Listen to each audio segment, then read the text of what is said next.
Your cat is right next to you right now, maybe curled up nearby, or just watching you from across the room.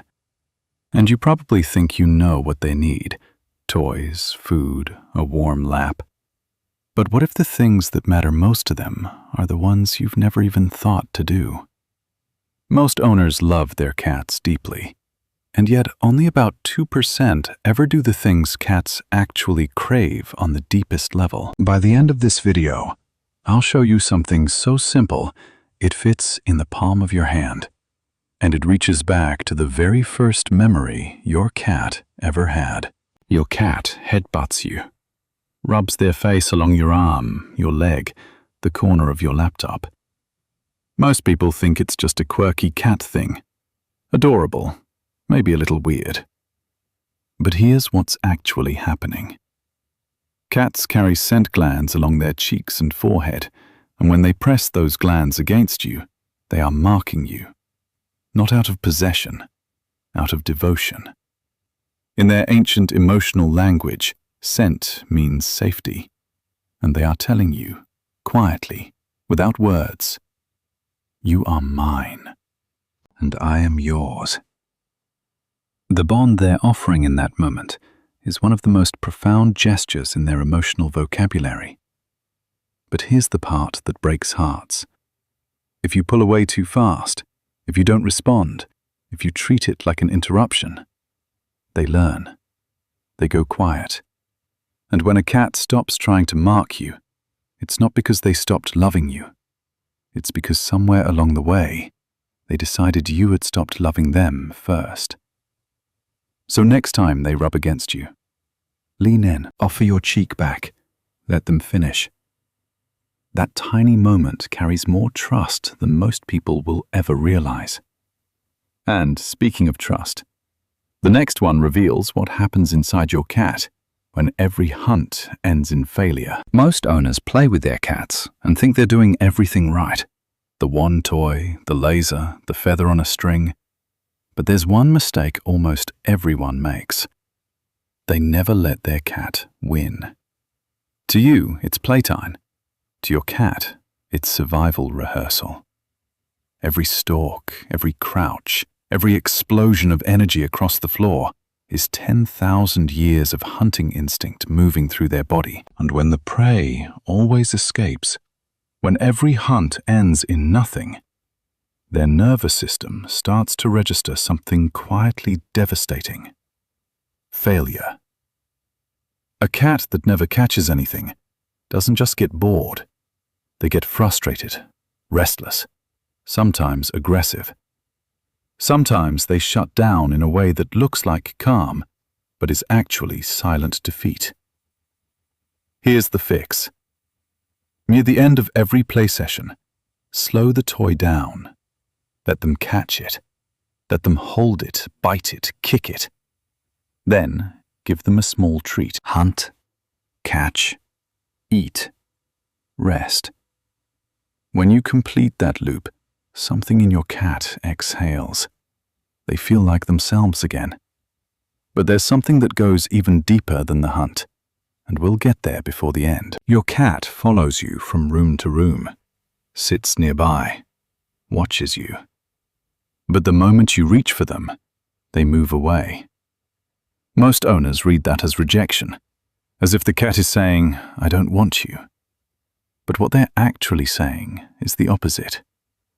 This is called parallel bonding, and it is one of the purest forms of feline affection.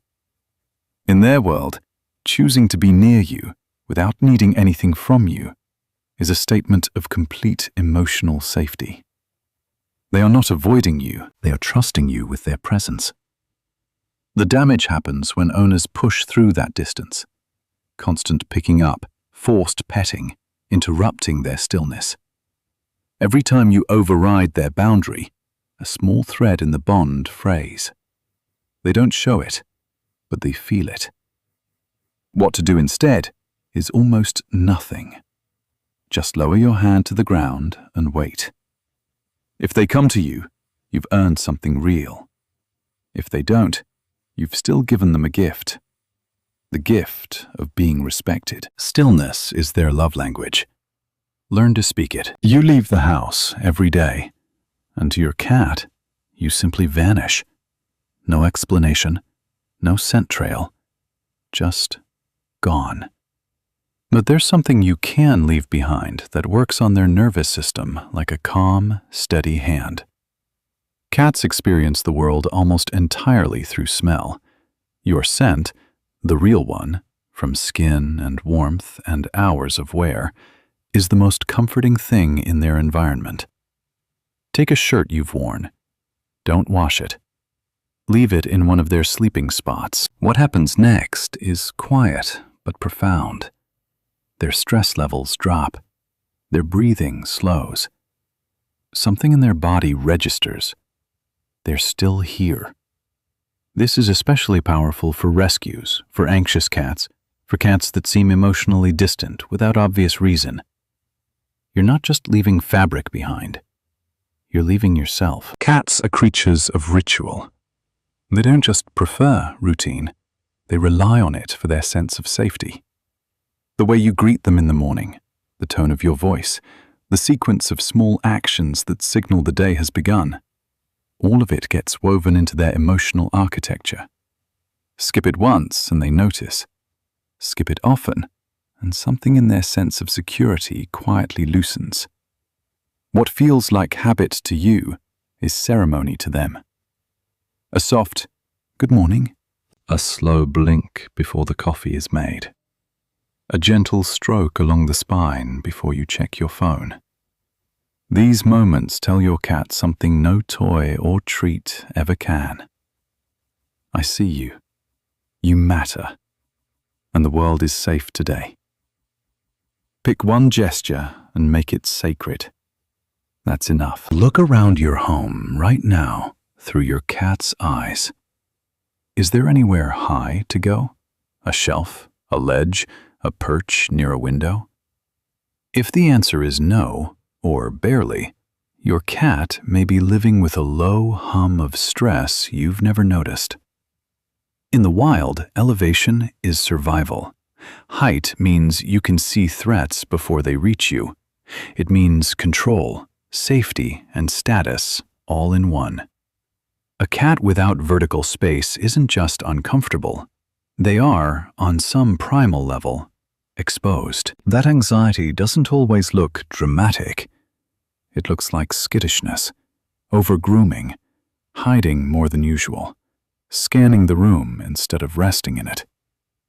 You don't need an expensive cat tree, a sturdy shelf near a window, a blanket draped over a dresser corner, a mounted perch by the wall.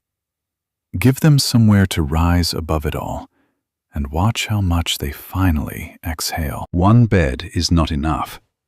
Not because your cat is spoiled, but because where they sleep is an emotional decision, and that decision changes every single day. A confident cat wants a view. A vulnerable cat wants to be enclosed. A cold cat wants warmth. A restless cat wants to be close to you. If they only have one option, you're not giving them comfort. You're giving them a ceiling. Offer 2 or 3 distinct spots. A soft cave, a sunny sill, a high shelf, even a cardboard box with an old towel inside. Let them choose differently on different days. That freedom to choose is, in itself, a form of safety. Remember when I mentioned something your cat loves, even more than catching a toy? This is it. When your cat sits across the room and gazes at you, not staring with intensity, just watching, and then slowly closes their eyes, they are giving you one of the rarest things a cat can offer. A slow blink is their way of saying, I am not a threat to you, and you are not a threat to me. It is trust made visible.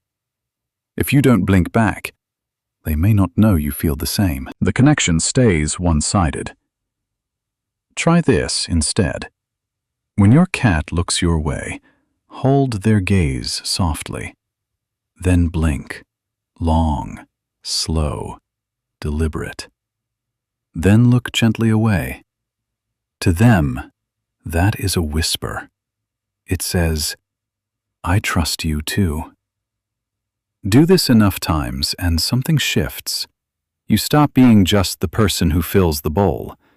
You become family. And what's coming next, tip number 10, goes somewhere even deeper than this. A cat's most vulnerable moment isn't when they're sleeping. It's when they're in the litter box. In the wild, that moment of exposure, crouched, distracted, defenseless, is exactly when predators strike. That ancient fear lives in every domestic cat alive today. So when the box is in a high-traffic hallway, when someone walks by mid-use, when it's been moved somewhere unpredictable, it registers as threat. And when that stress accumulates, it doesn't stay quiet. It shows up as accidents, as avoidance, as what most owners call spite, but is actually anxiety wearing a different face. Give them privacy. Keep the box in a low-traffic, low-noise corner. Don't stand over them. Don't talk to them mid-use. Let their scent linger a little before you clean. It tells them that space belongs to them. A cat who feels safe enough to be vulnerable there will feel safer everywhere. Now, the one we've been building toward. Find a soft toothbrush, run it under room temperature water, and gently stroke it across your cat's forehead, their cheeks, behind their ears. Slow, rhythmic, soft. What you're doing in that moment reaches back to the very beginning of their life, before fear, before survival, before any of it.